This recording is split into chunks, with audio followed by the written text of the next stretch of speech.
If you boil down Sissela builds into their bare components and ask what are the 3 stats that Sissela wants more than anything, I would quickly point to spell amp, max HP, and cooldown reduction. There are no stats more relevant than those 3 stats for Sissela, and this build's all about putting those 3 stats together in multiple iterations. You've got 3 sources of spell amp, you've got 3 sources of max HP, and you've got 3 sources of cooldown reduction. And what that does is that leads to a build that gives you all the survivability in the world to let your passive tick up while you're low HP, gives you all the spell amp in the world to give you enough damage in your long prolonged fights, and it gives you all the CDR in the world to spam your abilities to keep reapplying that flat amp and to keep yourself out of harm's way by pulling enemies away, pulling enemies back to you, and giving yourself invulnerable shields. And not only that, but the weapon finishes really fast. You just go alley to temple and you've got your weapon done. It gives you a huge power boost and it lets you survive early fights. No one can just bully you out while you're trying to finish, like say a pedal torrent or something. And also, since Azure Dagger has 50 charges, you have the option of actually weaving auto attacks in rather than just waiting for your charges to reset. And also, EOD Suit and Tac Ops. That all combined with the Veritas Lux Mea, or as just the Buddha Surya that you'll be sitting on for most of the game, that nearly caps out your CDR. You'll be at 35% plus Craft Mastery, which will end up being around 38%. While the max CDR is only 40%. So this build can spam Q, it can spam E, it can spam, her W for that protective shield constantly. There is very little, if any, downtime with this build. I would always recommend maxing your Q first, followed by your E, and then followed by your W. However, you should know that you should always put points into your passive whenever available. It's the most important part of your kit. And always put points into your ultimate whenever available as well. This build is almost a 3-zone route, with just a few items being needed in dock and a few items being needed in chapel. The only issue with this route is that alley and temple are both fairly contested, so if you're finding that one has a lot of people spawning in it but not the other, I'd recommend spawning on the more contested one, trying to grab what you can out of that area before it all gets taken, and then moving on to the second area. Going to an area that's been heavily picked over before you even get the chance to get anything out of it means that you're probably not going to get what you want. So I'd recommend going to the more contested one first and just grabbing everything you can. So let's just get straight into the game. So right off the bat, one of the most difficult things about this build is that your first 2 zones are alley and temple. And the thing about alley and temple is they're both super contested right now. They're both very high traffic starting zones. So we've got 3 people, including myself, starting in alley. We've got 2 in temple. It's going to be hard to get our stuff. But if we can get our stuff, we'll be in great shape. So just a quick tip, this is universal to all characters really. When you're looting an area, the best thing you can do is to section off an area that's yours. So for example, I'm rushing ahead to the center, where there's more likely to be more people, to contest these containers before someone else gets to them. I know that the area to my right is going to stay relatively unlooted because it's doubtful anyone that spawned over there. So if I can get these containers, or as much of them as I can, and then I move back to the right, I have a whole section that I know is untouched, and I can get even more stuff. But it's weird, like, despite there being 3 people here, like, no one came to the central area? Did they both fight over this? I don't know. I got all my stuff super quick. I can actually move on. I don't even have to backtrack. So I'm gonna go straight to temple.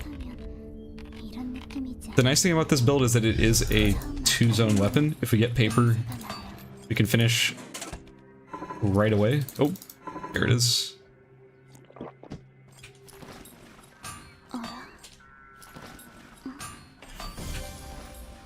So with that, we go to our Azure Dagger, which is a really strong early game item, sporting a decent amount of flat spell amp.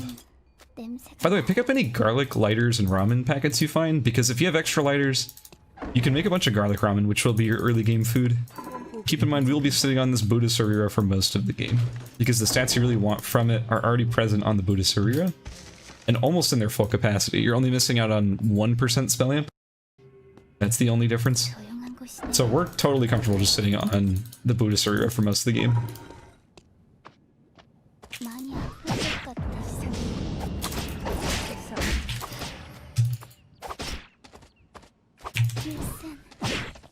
Again, we're pretty strong in the early game. We might even be able to take this kill. Good grab. Get the passive activation. Aw, that route though. That route might do it. She might be getting away. Unless... Oh, that barely missed. Okay, that's fine. That's fine. We don't have to chase this for too long. I'm gonna head towards the teleporter. Gosh, that was really close.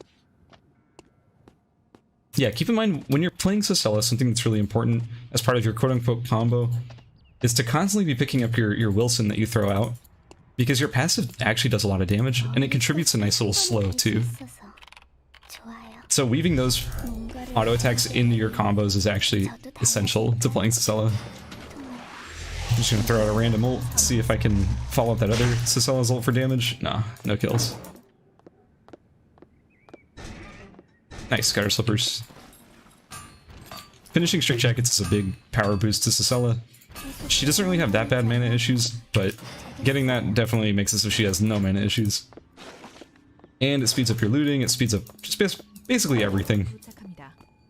I can't stress this enough, Sissela's autos are super important. Not even just the Wilson empowered ones, but just any autos in general. Especially if you're on Azure Dagger, because keep in mind Azure Dagger, it has 33 extra normal on it. Ooh.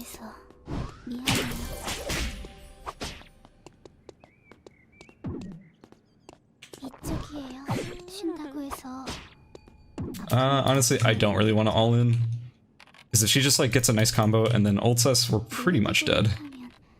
So I'm just gonna go straight to dock and get our defensive stats before we start taking risky fights. Got our scrap. Now we just need a battery. That scrap's really important. It lets us finish our Shah Jahan and our EOD suit, which are our 2 HP sources. So it's a really big power boost. And now we can just head into chapel and finish our build entirely. There's someone right to my left, although I do want to finish... I really want to finish my helmet first though, but it's not that big a deal. The blue helmet's pretty good.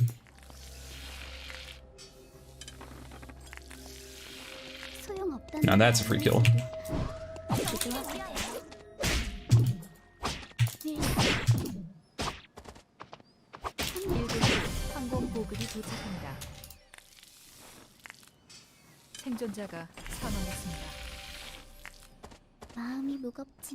A lot of things to our right. I think we could just clean up a bunch of free kills right now. There's a Kiara. I think it's the same Kiara from earlier.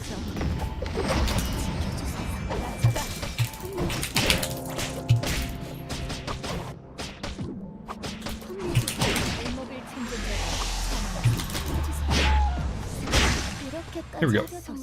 Didn't even need to pop food.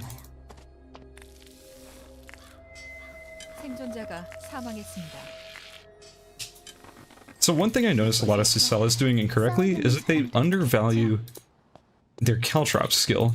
Caltrops is actually so unbelievably important to Sissela. She kind of can't do anything without it.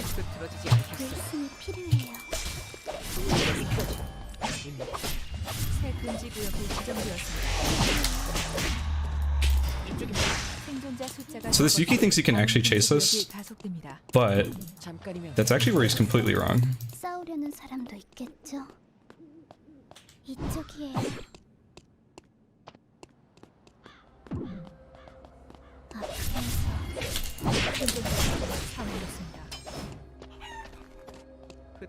He is healing quite a bit though.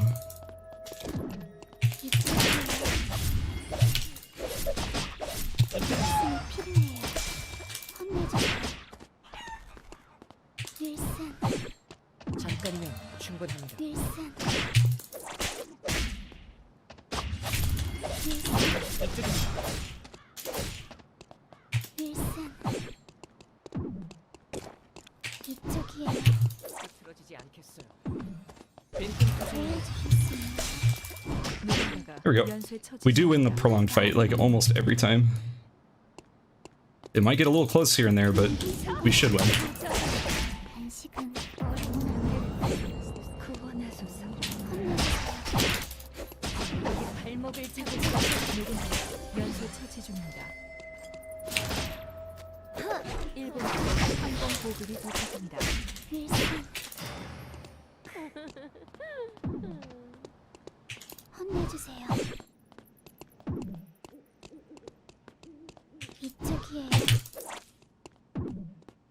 Not sure if we can actually catch this Dylan. She's pretty fast. Yeah, it doesn't look like it. So after all that fighting, we actually have a decent amount of mastery, which makes me pretty confident.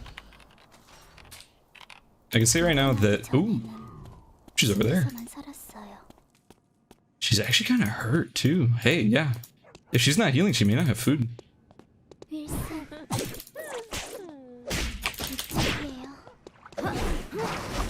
Get the slow. Get the pull. Put the caltrops down. Easy. I'm gonna take the glacial shoes. I like glacial shoes. I don't know if I like them on Sissela that much. I just like them in general. But it gives us... Ooh, someone's taking Wick right now, I think? Or... No, Wick's in Chapel. Hold on. If Wick's in Chapel... Is she gonna pop out down here? Oh, no, she went forest, so she's over there. Got it. We're not amazing at fighting Wick. At all, actually. But if we can get it uncontested, we can eventually kill her. It's just gonna take a lot of our food. Our best bet is to third-party a Wick fight. And our food's kind of not great right now. There's a Dylan to my left.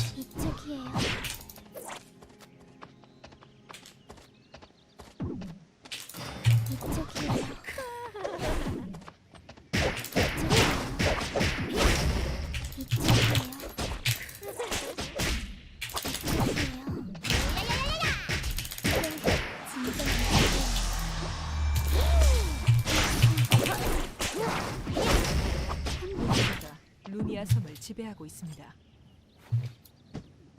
1분 후 항공 보급이 도착합니다.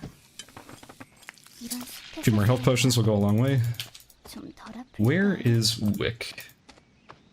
She is in hospital. How did she get all the way to hospital? Oh, she ran through cemetery. How about that? Alright, well, I'm gonna go teleport over there and see what I can do. Oh, didn't mean to do that. The wonderful thing about Sissela is that her passive lets you take fights that you can't take on any other character. You can just constantly stay in the fight and out-heal anyone who tries to fight you, as long as you just don't give them a chance to burst you. Play around your caltrops, keep pulling them away from you, keep queuing them, keep Wing whenever they're about to do something big to you. That's how you win those fights that you should just not win. The longer the fight goes, the better off you are, because you just keep healing. So to kill Wick as Sissela, we probably just have to use our caltrops, which sucks for us because we want them for a fight.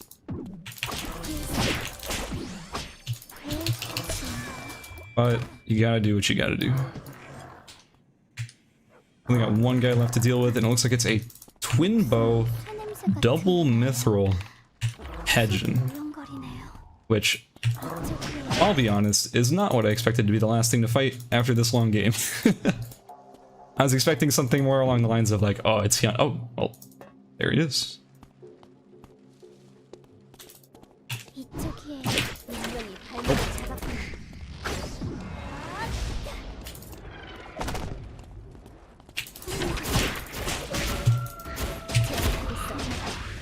He canceled my ult. That's kind of unfortunate, but we absolutely win this fight. No problem. Dodge the place where we would expect the arrow rain to come down, and there it is. A nice, easy, clean win. And yeah, pretty much that's just how you play Sissela.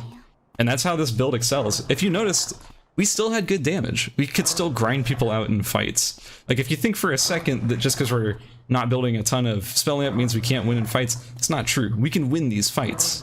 We have plenty of CDR. We're basically capped on CDR, which means we can constantly throw out our Q, constantly throw out our E, constantly use our W. It's really, really powerful, and we're tanky too to boot. So we have a lot of time to just let our passive tick off.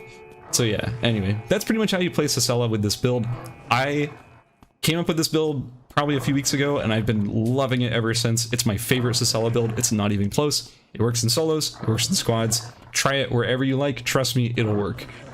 And yeah, that'll do it. If you enjoyed this Sissela build, if you want to see more builds in the future, or maybe have suggestions for characters or builds I should try in the future, let me know and I can give them a try. But other than that, that's going to be it. Thank you so much for watching.